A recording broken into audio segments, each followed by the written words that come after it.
I believe you can fall in love with so many different people in your life. In fact, you should. I think God designs us to.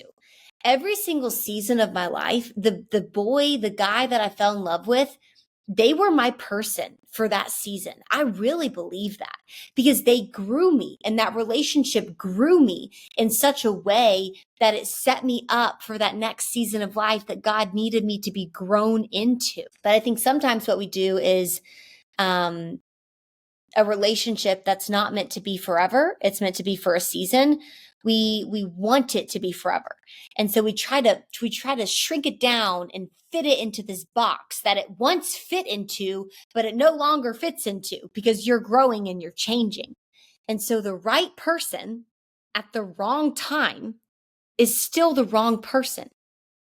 The wrong person at the right time is still the wrong person. I really believe like the person God ultimately has for you, you will love them, yes, but it'll also be the right timing. I believe every single person has a ministry. Ministry isn't just for preachers and it's not just for pastors. It's the way you shine the light that God gave you through His Spirit in all spaces that He's trusted you to walk. That means you on your college campus. That means you at your corporate job. That means you in high school. That means you with your friends at the bar or the restaurant. That means you wherever you are. You have the responsibility to shine God's light in that space, and you get the chance to. Friend, you are beautiful, you are worthy, and you are made to shine. Happy Thursday. I'm so excited to be continuing this Single Not Incomplete series. Actually, yes, I'm excited to talk to y'all today. I'm going to also be super straight up, folks. I am on the tail end of a 68-hour fast. So I fasted for 68 hours. I've done a 68-hour water fast. And I'm currently on hour 67, minute 48.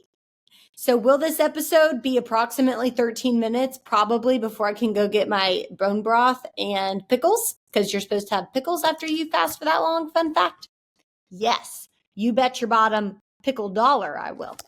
So, but I am excited to talk to y'all. I was thinking about how it's so funny. Like I come into these conversations for the Single Not Incomplete Bible study, and I forget like the topic of that day.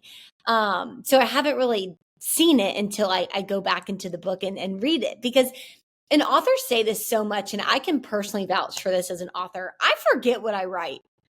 Truly, like we all need to hear sometimes the own messages coming from our own heart. That's why I'm a big believer, and I write myself letters and I record video messages for myself on my phone, because oftentimes the advice God is giving you that you're using as a vessel to go give other people, you need to be reminded of it too. And so it's just so funny because I was looking at this day, we're on day 4, and I was just like, oh yeah, that's a good day, because I remember writing this, and I remember the sentiment I had around why I was writing this and the feelings I had when I was going through the content that I used as an example for this. And it's tough. You know, today it's day 4, to the girl who thinks she's lost the one. Do y'all do the Enneagram? I do. I'm a 3-wing 2, but I'm also like, you have 2 wings. So I'm also a 4. And I feel like I don't flex my 4 enough, but basically if you're a 4, you have this like romantic side of you. You know what I mean? Like you have this imagination, you have this romantic like ideation in your head. And it's why I am so in tune with my emotions, and like I'm able to create content, and I love writing books because I have this side of me. It's like my imagination can just go a million miles an hour. And it's so fun because I get so many ideas. But I also tend to sometimes put emphasis on situations or things that aren't necessarily the right way to go about that. For example, like if I'm dating somebody, it's so easy for me to be dating this person and my brain is on like 5 dates from now, what this could look like or what this not's going to look like. It's why when I start dating someone, it typically ends up being a serious relationship, because I feel like I have a good gut feeling with my spirit right off the bat, like if this will go long term. And why I'm also very quick to say this isn't going anywhere, because my brain, that foreign me, I can tend to like think way far in the future and get excited about things. And sometimes it does me great, and it's like I'm super in tune with my emotions and I can create great content. Sometimes it does me dirty, and I can give someone a title or give an opportunity a title that it doesn't deserve. I've had 2 boyfriends. I've told, as of now, 4 men. Some of them don't deserve that title, let's be honest, because it was like high school. 4 males, 4 boys, that I've loved them in my life. And I've meant it every single time. And I've been blessed by that. Like, I've been blessed to be in 4 relationships that I have loved deeply and I've been loved deeply. And every single relationship, like in high school and then the 2 that I was in college, did I think they were the one? Yeah, you bet I did. Because I get so excited. And I'm this kind of person, like, I wear my heart on my sleeve. It takes me a while to warm up to you, but after I am like, I'm just we're doing this or we're not kind of girl. And so when I wrote this, the girl who thinks she's lost the one, I thought that like so many times in my life, because I've dated and fell in love so many times. And I was thinking through, and I'll read it in a second, but also it's not just the guys in our life that we lose and we think are the one. Sometimes it's opportunities. Sometimes it's a promotion. It's like, oh my gosh, I missed my chance. I missed that one thing that was going to get me to that next level. I missed that one thing that was going to get me there, that was going to help me do that. You know what I mean? And we think that we've missed our chance at that. And so that's what I think is so interesting, is like, honey, no, you haven't. Like, okay, I'm just going to read it and then we're going to, that might be better order of operations. To the girl who thinks she's lost the one, Hebrews chapter 13, verse 5, never will I leave you, never will I forsake you. I have that literally written on my refrigerator. I couldn't even breathe. That is what it felt like when my first college boyfriend of almost a year and a half broke up with me. To capture oxygen in my lungs felt as difficult of a task as finding water in the Sahara. I just lost the love of my life. This is so me. I'm so dramatic. That's not in the book, but I'll continue. As dramatic as that sounds, for a 19-year-old, that feeling of losing the only person that is ever going to love me in that special way filled my mind. I just don't think I'll ever find someone who loves me like that again, which honestly is the truth. Considering every single person is so unique, the way they give love is unique to them. It was and is still true. I will never again be loved in the way that boy loved me. But what I failed to realize was just because I felt like I lost the one and only doesn't mean I lost my chance for love altogether. When we say we've lost the one, what we really mean is we lost our chance at ever being loved by that specific person and in that specific way. What that doesn't mean is that we lost our chance at being loved altogether. There was an 87-year-old woman who lost her husband when he fell off the roof trying to make a repair. After 2 years of sitting in bed and suffering from depression, she felt the Lord say, Agnes, you may have lost your husband, but you didn't lose the love of your life. I am the love of your life. When we think of God's love for us in that way, every single relationship we get the chance to experience is simply a borrowed gift of time. You can't lose something you never truly owned. Even the man you spend your entire life with eventually passes away. You'll never own him. He's a gift. His love is a gift that the love of your life gave you. If you're anything like me, you will have multiple instances where you think you've lost the one that holds the key to your heart, the one that loves you enough to put up with all your brokenness, The one that knows what you're going to say before you even say it. The one you've dreamed of building a family with. The first one you want to call when something amazing has happened because you know that your win is their win too. The one you immediately cry to when everything falls apart.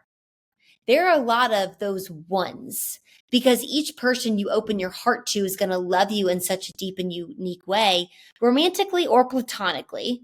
When we remember that every great love that comes into our life is meant to be a further expression of the one who is love itself, we can then appreciate each of them for the season God needed them to be there. My beautiful girl, you didn't lose the one. It isn't possible. Not the true one. Because he who is the true one will never leave you and never forsake you. Hebrews 13:5. Jot this down. The right person at the wrong time is still the wrong person. The wrong person at the right time is still the wrong person. I remember writing that to my sister. Ooh, luckily my family doesn't listen to this podcast, so I can expose them. I won't tell you which sister because I have two, so that will leave some anonymity. And okay, I have a lot of amazing family members. Shout out to my nanny. I love my nanny. She is a religious podcast listener, and my parents.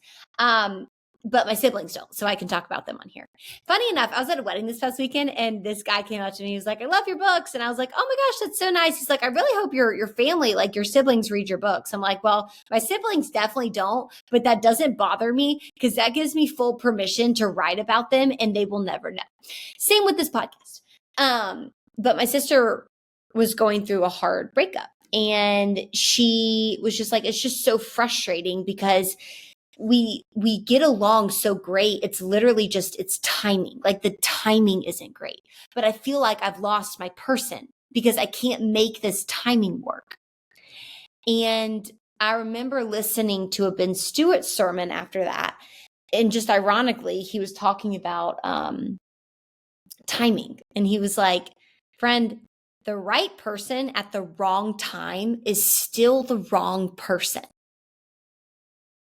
And I love that. And it made me think too, like, you can expand that to tackle the vice versa. The wrong person at the right time is still the wrong person. I believe you can fall in love with so many different people in your life. In fact, you should. I think God designs us to. Every single season of my life, the guy that I fell in love with, they were my person for that season. I really believe that because they grew me and that relationship grew me in such a way that it set me up for that next season of life that God needed me to be grown into. I mean, from my high school boyfriend to my first college boyfriend to my second college and kind of post-college boyfriend to my boyfriend now, like every single one of them for that season of your life is the person that God put in there as an instrument if it's a godly relationship that honors him, right? But I think sometimes what we do is a relationship that's not meant to be forever. It's meant to be for a season.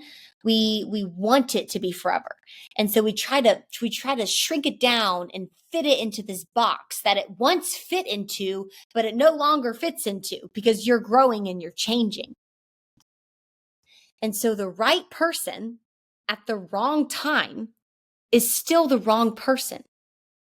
The wrong person at the right time is still the wrong person. I really believe like the person God ultimately has for you, you will love them, yes, but it'll also be the right timing. I kind of put it, it's like running with the wind instead of against it. Running is hard. No matter what run you're on, running will always be hard. But why not run with the wind? Running with the wind is like loving someone, but it's the right timing. You both want to settle down soon. You both want to have kids by a certain time. You both are kind of financially in a place where it makes sense. You both are in the place where you decide, hey, we want to build out the financial sense together. It's like you don't just love each other, but the timing, it's not against you. And I think about that with just life in general. with opportunities. So often we can think, oh my God, I missed my moment. You can't miss your moment when God is the God of the moments. You can't miss what God has for you when God is the one who has control over all of that. Like you can't mess that up. You can't miss that. You can't try to force your way to success if that is not the timing God has for you to be known. I remember, oh gosh, I wanted to be known so bad. And like speaking, all the stuff, like a lot of the stuff that I'm doing now. It's so funny. Like I was telling a group of high schoolers the other day, speaking to them, this podcast. I always dreamed of speaking when I was 18, but with this podcast, I get to speak every week, but I don't get to see you guys. I never would have thought it would turn out this way, but it did. And I'm so grateful for it because God knew this was going to be how it ended up. He knew that seed he gave me to want to be a communicator and share, that was a good seed. But speaking on stages in front of thousands of people, that's how I thought it was going to be. And that's not how it was. Instead, he gave me this podcast that I literally can't see the people on the other side, but I get to speak to them. And it's the coolest thing. If I had had my way, I would have been speaking on stages when I was really young. And I remember when I was like, so I'm 26 now. When I was 21, 22, I felt like there was this clock. I felt like any success you had, it was only super cool if you did it at a young age, because we have a society that kind of like idolizes the youth. It's like not just can you achieve something big, but how young can you achieve something big? And by 23, I felt like such a failure because any metric of success that as a woman I had given myself, like being a speaker, being a best-selling author, being married, I had none of that. But just because that wasn't the timing for me to do these things doesn't mean God didn't have that in store for me. And it doesn't mean that what I was doing was insignificant. Just because you haven't found the one doesn't mean the season of your life is insignificant. Just because that relationship didn't work out doesn't mean you lost the one. Just because you didn't get that opportunity at the time frame you wanted to doesn't mean you lost the opportunity or your chance to do it altogether. It's probably going to come in a package you could have never curated from yourself, but it will be even better. Are you looking at God as the one in your life, or opportunities to get you to this place, this rank, this status, people to get you to this feeling of security? I'm not saying it's bad to want things and to fall in love. I mean, I'd be a hypocrite if I said that. What I am saying is, who is your one love? Who is the one for you?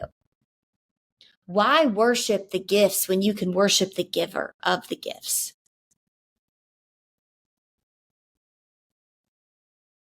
It's like, why worship the shade when you can worship the tree that provides the shade? God is our tree. He's our source of life. He's the one. He's the giver of life. So friend, you can't lose the one when the one is always with you.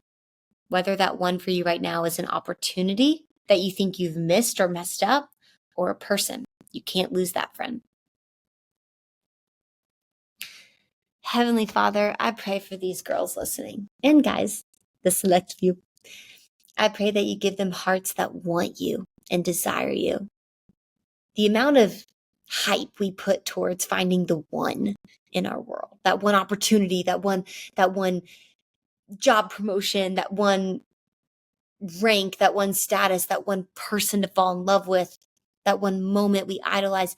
I pray all of that hype outside of us coming in, you stir up an internal hype in our hearts that makes us so desired filled for you and to make you the one in our life. Because we're that one for you. Each and every one of us is your favorite. And I don't even know if that's possible, but I know that's true. Because for each of us, before you formed us, you knew us. And before we were born, you set us apart. Help us believe and worship the God of that today, Lord. Because the right person at the wrong time is still the wrong person.